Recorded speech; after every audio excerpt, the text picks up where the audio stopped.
was sleeping in my bed and I put my toe down. I just felt this hot and I looked up to see what it was, and then all I saw what it was is just a fire and I screamed.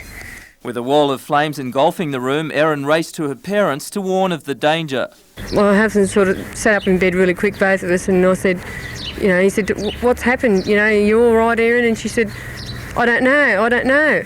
And the light was on in the room, or what we thought was a light, but it was actually the room was aflame. It was completely aflame. And my husband just said, there's a fire on. He said, grab the kids and run. And we ran, I grabbed the children and ran out the door, and he rang the fire brigade, and we alerted the neighbours and got them out. By the time fire units arrived, Erin's bedroom had been wrecked by the fire, her treasured schoolbooks and toys destroyed. The remainder of the house was affected by smoke and water damage. Firemen believe the blaze began from a faulty electric blanket. Meanwhile, the Lowe family today sifted through the mess of their recently renovated home. But according to Lynn Lowe, thanks to the brave work of her daughter, they are lucky to have what's left.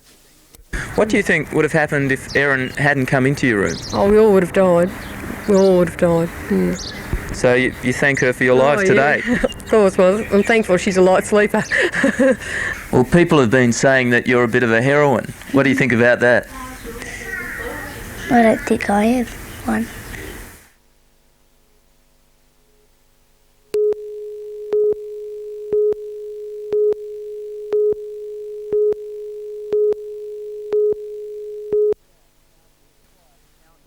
The counter was quiet at police headquarters in Newcastle today as officers followed the Go Slow campaign. In a symbolic gesture, police wore black armbands in remembrance of a colleague who was gunned down 12 years ago. In 1977, Danny and Wally Glessick were given a double life sentence for the murder of policeman Doug Eaton at the Toronto Country Club.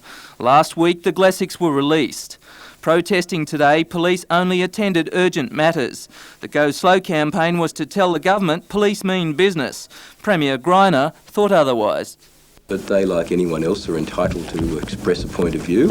If they want to express it in this way, which is a way that won't affect the public, I guess it's not a terribly disastrous thing to do. I don't think that it's achieving anything. The Police Association says the protest was a great success, with most of their 13,000 members taking part. However, reports from Sydney show only 40% of police responded. The response was a little better in the Hunter. Chairman of the local police association, Steve Offen, says despite claims from the Glessick family that they have been victimised, police are angry at the early release of all violent criminals. I think any person who's murdered is... the offender should face the severest penalty possible. We don't have any particular vendetta on them. It's the fact that they're being released so early after a judge and jury have sentenced them to 2 life sentences.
.400 primary students filed into Maitland Town Hall to see the 2nd Military District Band, an outfit that's been belting out tunes for 140 years.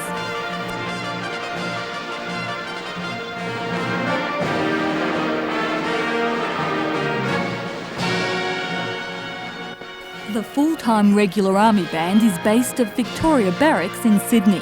All have trained at the Defence Force School of Music in Melbourne. But Army training aside, their repertoire goes well beyond the traditional military numbers, a feature which delighted their young audience.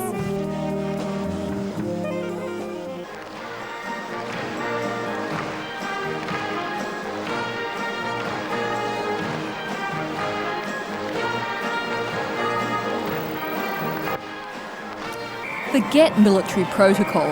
These musicians make sure their audience has as much fun as they do. And who can resist a conga?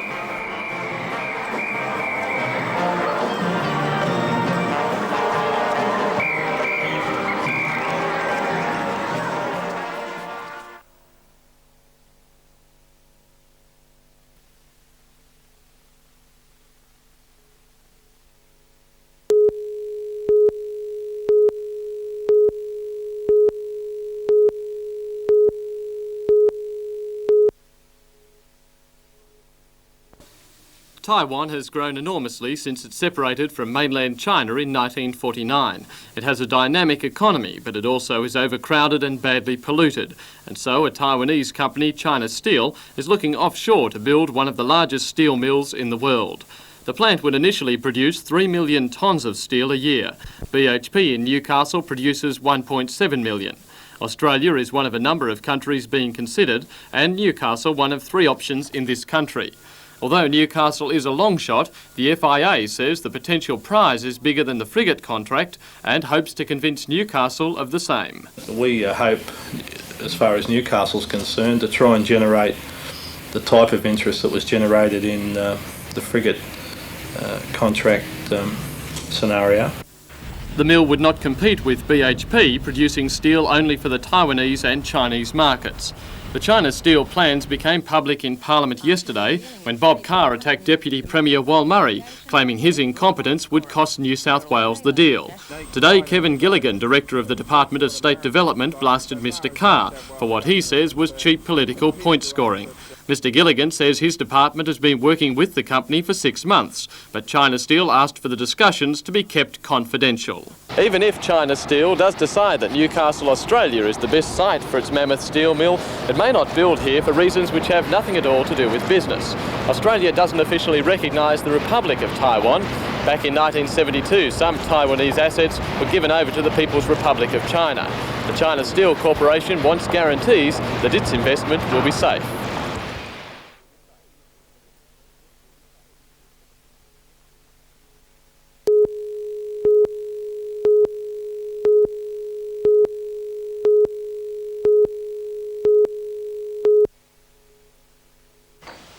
A special dinner at the Broadmeadow Building Centre, attended by a host of dignitaries, confirmed the importance of last night's award. 27 top region apprentice finalists, each winners within 24 trade categories, including bricklaying, plumbing, ladies' hairdressing and civil engineering, vied for the top prize, the Vic Wood Memorial Award. A trophy was proof of recognition for the region's overall Apprentice of the Year winner, 22-year-old Philip Kentish. Besides his overall win, Philip also won the region's top apprentice fitter and turner category. But today it was out of the dinner suit and back into work clothes as usual at the newsstand colliery at Fassifern. Philip's no newcomer to excellence, having topped each of his 3 years at the Maitland Technical College, where he studied fitting and machining. He's also won half a dozen other awards for being best in his trade. Despite his impressive background, he is remarkably modest about last night's wins. When I was listening to all the things last night at the award ceremony about all the other apprentices and wonderful things that they've done, I thought, I don't know how I got it, I thought they did very well. You know, I was very pleased to get it and very honoured. Philip, a fourth-year apprentice, now attends Newcastle University, where he is studying mechanical engineering. Willie Lafitte for NBN News.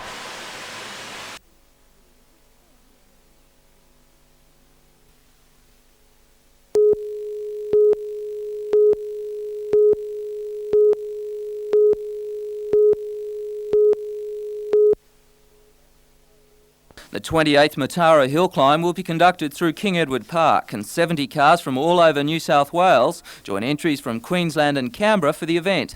The 9th round of the New South Wales State Championships is considered the ultimate challenge in hill climb, as the 1,094-metre climb is a real test of driver skill and machinery. 19 classes will take part from 9 o'clock on Sunday, with 2 local drivers early favourites to be the quickest over the course. John Collins and Kevin Lewis will pilot Formula Fords and will be hard to beat. An added attraction to this year's program is a top 10 shootout at the end of the day.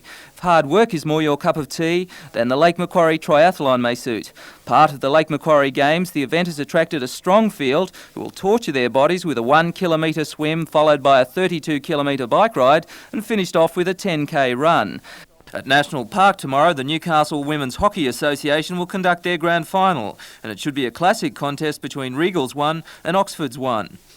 History will be made at the Newcastle Workers Club on Sunday and the New South Wales State Physique Classic. For the first time, identical twins Jason and Anthony Winjet will compete against each other in the same division, and mother and son Lynn and Lee Priest will perform in the mixed pairs. 104 boats have entered the first official rowing regatta of the season, to be raced on Lake Macquarie this Sunday. 27 races will be held, with the first at 10 a.m. Lake Macquarie City will meet Cessnock City in the final of the Benchmark Soccer Cup at Taree, with Austral's youth team clashing with Port Macquarie United in the consolation final. And the Australian Universities Orienteering Championships are on at Saltash this Sunday, so plenty of sport in our region this weekend.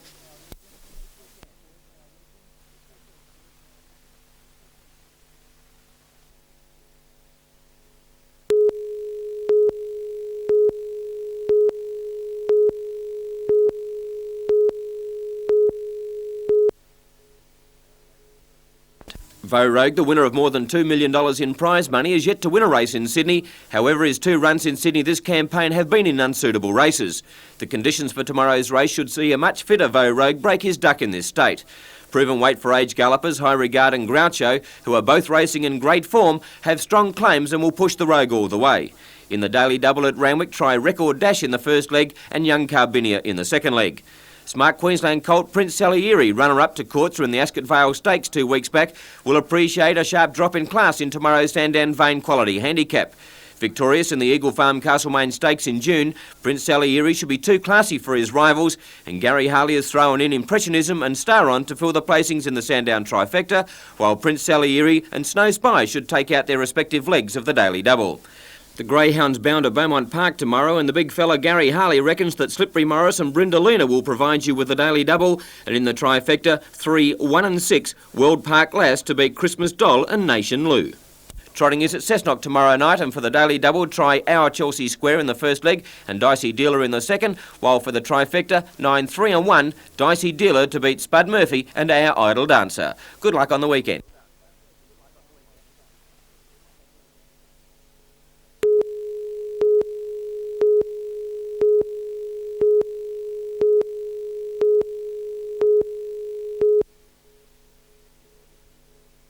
We're on the brink of having fines imposed against the union, which could run into millions of dollars, possibly even fines against the various officials of the union. We're really not sure what could happen because the orders that the Newcastle Master Builders Association are asking for are not very often used. Therefore, it's not very clear. No matter from which side of the battle line you look, the dispute in which Newcastle's building industry is presently embroiled is deadly serious. Brewing for almost 18 months, it came to a head just last week when the BWIU ordered its members to stop work each Tuesday for a half day indefinitely. It's all about a redundancy fund, a $20 a week contribution to be put into a trust for all building workers and to be paid out if a worker becomes redundant. Both parties are more than happy for that to go ahead, but according to the MBA, the union is paying out the lump sum to workers regardless of whether they've been made redundant or not. Redundant being when a worker is put off a job, not replaced, and must find new work outside the building industry. Already the dispute has gone before the Industrial Commission 3 times, the result being an order for the BWIU to lift its bans and the drawing up of a set of rules which generally approved the fund, but stipulated it could only be paid out in cases of true redundancy. We're in the position where the Industrial Commission itself is looking to us and saying that the union movement is disobeying an order, is going outside the system. There are consequences that flow from that. We have members' sites that are being affected throughout the area, and it will be a decision of our members as to how far we go with it. But the NBA says it's sticking with the rules set down by the Industrial Relations Commission. We have orders against us by the Commission, that's true. And unfortunately, every time workers decide to struggle around any issue, it's not too difficult to get orders.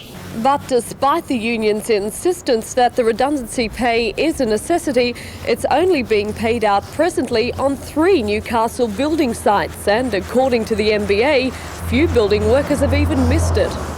At this stage, the two parties are expected to sit down on Friday to discuss the situation. They're due to go before the Industrial Commission again next Wednesday.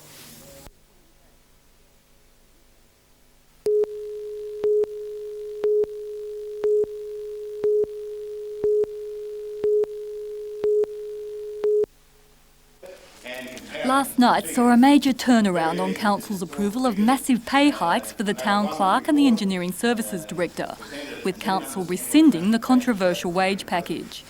The given reason was a test case currently before the Industrial Commission.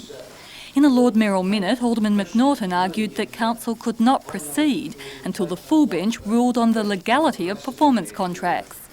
However, the debate went well beyond the realms of the Industrial Court, and today there are claims the court case is being used as an excuse to avoid an issue that's become too controversial. It's very clear that there is a lot of disquiet within the Labor Party about the magnitude of the pay rise, and I think what we saw last night was a direct response to that.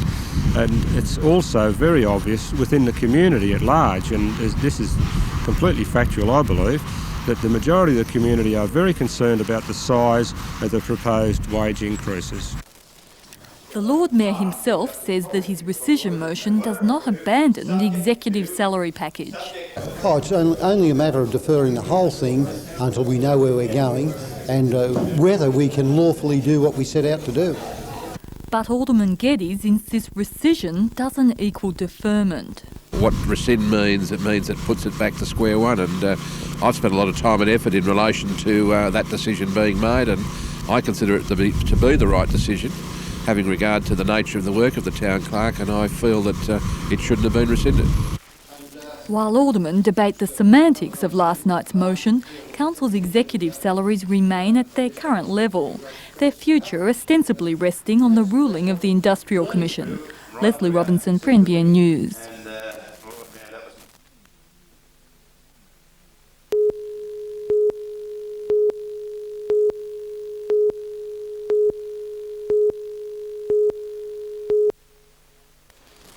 On the river just north of Maitland, a 25-year-old man escaped with minor smoke inhalation when the sand dredger exploded into flames.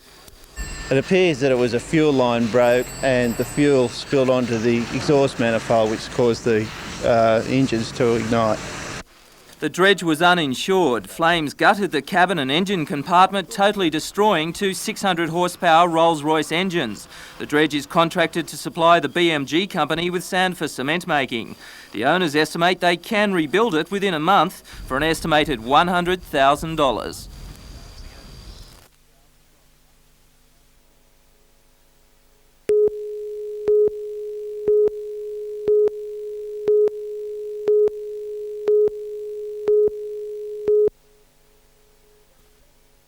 Just days before Christmas last year, a shocked school principal discovered fire had caused $30,000 damage to one of the school's major classroom blocks. Police said there was evidence the fire had been deliberately started on the veranda. Early today, the scene was almost identical. This time, an adjacent historic classroom building was found well alight, again believed to have been started on a veranda. Fortunately, the school's security guard, who'd been hired after last year's fire, discovered the blaze during his patrol and raised the alert. Damage, estimated to be around $15,000, was contained to the veranda and the storeroom. Ironically, the building which burned down last year has not yet been fully rebuilt. Willie Lafitte for NBN News.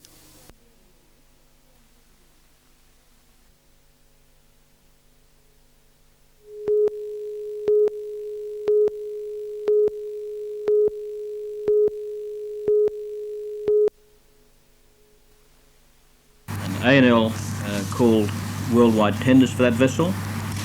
Carrington has benefited from the bounty that's available to shipbuilders in this country, and Carrington have won this contract on their merits. And it's a great day for Australia. It's an all-Australian effort. Carrington Slipways has labelled it our great fight back. The shipyard's success in defeating 7 other builders worldwide to be awarded the multi-million-dollar contract. In December, work will begin on the 16,000-tonne roll-on, roll-off trailer vessel that will sail across Bass Strait to become Tasmania's chief cargo link with the mainland. The announcement was made jointly in Charlestown today by Member for Shortland Peter Morris, ANL Chairman Bill Belitho and Managing Director of Carrington Slipways Don Laverick. It came less than an hour after Federal Treasurer Paul Keating gave the nod to an additional borrowing entitlement for ANL, which gave it the backing to clinch the deal with the Newcastle yard. It also followed weeks of debate in federal parliament over guidelines for its sought-after shipbuilding bounty, a scheme which provides a winning shipyard with a grant worth 15% of the contract price. In the past, it had only encompassed vessels between 150 tonnes and 10,000 tonnes. Moves were made this week to extend that to make the bigger ANL vessel eligible. That posed the question, was the federal government so keen to facilitate in this case to make amends for a frigate loss? While the ANL contract can't be sneezed at, it pales in comparison with the $5 billion value of the frigates. Peter Morris hotly denied it was a consolation. It's not a handout. No, please, this is one of the problems we have. Newcastle and the regional industry will prosper and continue to grow whilst they win business on their merits. And this is the case of Carrington, in a great fight back, winning on its merits. When it came to decision time, ANL was left with just 2 contenders, Carrington Slipways at a Singapore shipyard. Line Ball was a tender from Singapore, only a few dollars in it. One way or the other, we chose Carrington's because we know them, because they're a good yard and because they're Australian.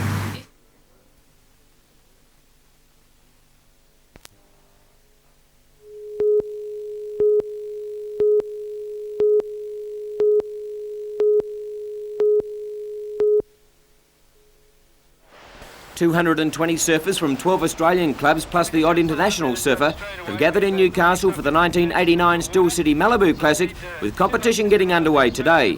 The conditions may not have been perfect with waves on the small size, but these boards and riders of a bygone era strutted their stuff in brilliant sunshine anyway. 4 divisions are being run from 8-foot and 9-foot longboards to the old Malibu and Masters divisions. This year there is a good sprinkling of younger surfers who have entered the world's largest longboard championships. Competition continues tomorrow and Monday, with the final set down for around 11 o'clock on Monday morning. Meanwhile, up at Cessnock, 170 bike enthusiasts have gathered for the New South Wales Junior Motocross titles. And riders have come from Cooma and Canberra in the south, and also from the Gold Coast and Ipswich in the north. On bikes that range from 50cc through to 125cc's, these youngsters really know how to handle their machines. 18 races will be conducted, with each race consisting of 7 rounds over 8 laps. Many Australian junior champions are in the field, and competition is expected to be intense. And it seems that there are different ways to impress the large crowd. Get your throttle stuck and head off the track, or simply get to the top of a rise and suddenly find out that you've run out of ground. In both cases, no harm done.